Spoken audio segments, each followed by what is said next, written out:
শুভ দুপুর বন্ধুরা, দেখো এটা হলো রান্না পুজোর একটা ছোট্ট ব্লগ ভিডিও। রান্না পুজোর দিন দেখো এই সমস্ত কিছু আগের দিন রাত্রিবেলা আমাদের রান্না করতে হয়।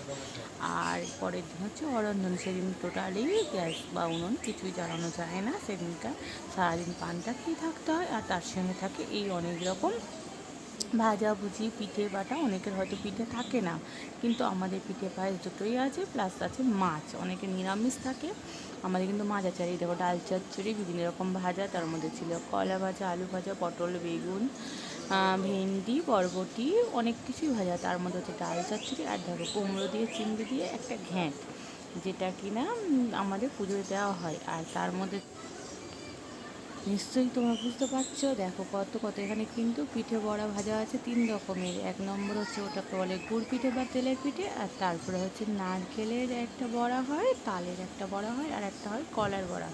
অনেকের কিন্তু আমি এই দিনে দেখেছি পুলি পিঠেও থাকে, মানে যেটা নারকেল পিঠে, আমাদের ওটা কিন্তু নেই।